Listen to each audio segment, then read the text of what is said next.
என்னது, ஒரு சிறிய அறைக்கு இவ்வளவு வாடகையா? பெங்களூருவில் வேலைக்காக வந்த ஒரு இளைஞர் தனது நண்பனின் வாடகை அறையை பற்றி எடுத்த வீடியோ சமூக வலைதளங்களில் வைரலாகி வருகிறது.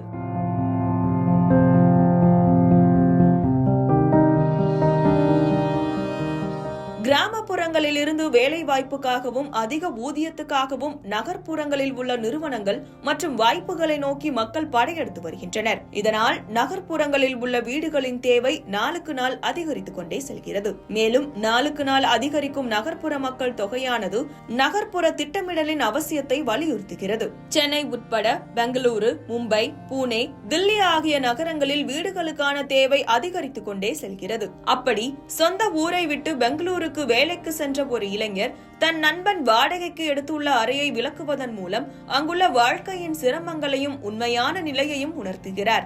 வீடியோவில் அந்த இளைஞர் அறையின் நடுவில் நின்று தனது இரு கைகளையும் விரிக்கிறார். இரு கைகளும் இருபுற சுவர்களை தொடுகின்றன. அந்த அளவுக்கு குறுகிய அகலமுடையதாக அந்த அறை உள்ளது என்பதை சுட்டிக்காட்டுகிறார். பின்னர் தனது ஒரு காலை பின்பக்க சுவரை நோக்கி தூக்கி தனது கையை முன்பக்க கதவை நோக்கி உயர்த்துகிறார்.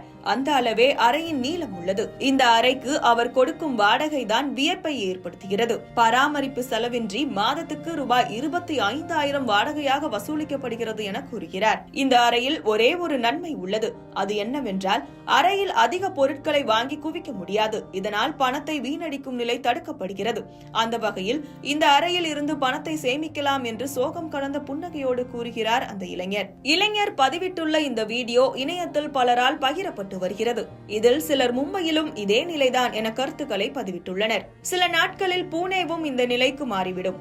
மக்கள் தொகை அதிகரித்துக் கொண்டே சென்றால் எல்லா நகரங்களும் ஒரே மாதிரியானதாக ஆகிவிடும் என பலர் கருத்துக்களை பதிவிட்டு வருகிறார்கள்.